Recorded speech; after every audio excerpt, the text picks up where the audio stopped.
Dear students, हम class 12th में हिंदी विषय में आरोह भाग 2 में फर्स्ट चैप्टर हरवंश राय बच्चन द्वारा रचित आत्म परिचय पढ़ रहे हैं। इस चैप्टर में मैंने आपको कुछ काव्यखंड पढ़ा दिए थे।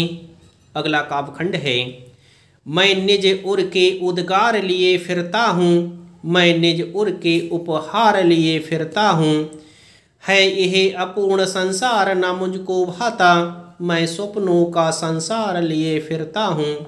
कवि कहता है कि मैं निज उर कहते हैं हृदय के लिए, उर के उद्गार कहते हैं अनेक भावनाएं, अनेक भाव।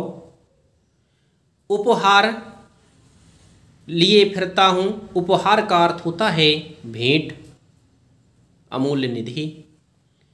मैं निज उर के उद्गार लिए फिरता हूँ, मैं इस संसार में नए नए मनोभाव को रखता हूँ, नई नई भावनाओं को जागृत करता हूँ। मैं इस संसार में नई नई भावनाओं को व्याप्त करता हूँ, नए नए विचारों के लिए हमेशा विचारता रहता हूँ। मैं निज उर के उपहार लिए फिरता हूँ, मैं उन्हीं मनोभावों के लिए घूमड़ता रहता हूँ। मैं इस संसार में अपने हृदय के कोमल भाव प्रदान करना चाहता हूँ। मैं उन्हीं के लिए उपहार लिए फिरता हूँ, मैं उन्हीं के लिए कार्य करता रहता हूँ, उन्हीं के लिए निधि को इकट्ठा करता रहता हूँ।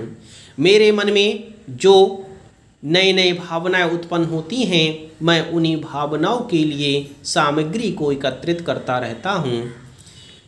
है यह अपूर्ण संसार ना मुझको भाता। कवि कहता है कि यह बाहरी संसार मुझे अधूरा सा प्रतीत होता है। अपूर्ण कहते हैं जो पूर्ण ना हो, और संसार कभी भी प्रेम के बिना पूरा नहीं होता।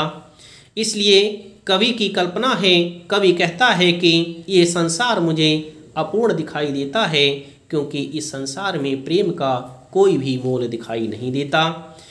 इस संसार में मुझे बाहरी रूप अधूरा सा दिखाई देता है। यह बाहरी संसार मुझे एक अधूरा सा प्रतीत होता है और मुझे ये तनिक भी नहीं भाता। मुझे यह प्रेम विहीन संसार तनिक भी भाता नहीं है। मैं स्वप्नों का संसार लिए फिरता हूँ, मेरे मन में प्रेममय संसार का एक सपना हमेशा विराजमान रहता है और उसी सपने के लिए मैं भटकता रहता हूँ। मेरे मन में प्रेममय संसार का एक सपना हमेशा विराजमान रहता है, हमेशा उमड़ता रहता है, जिसे लिए लिए मैं भटकता रहता हूँ। मैं अपने अनुसार एक प्रेमिल संसार की रचना करना चाहता हूँ।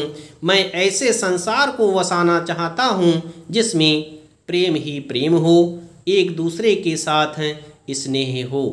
इस तरह से कवि कहता है कि मैं स्वप्नों का संसार लिए फिरता हूँ, मेरे अंदर एक स्वप्नों का संसार समाहित है।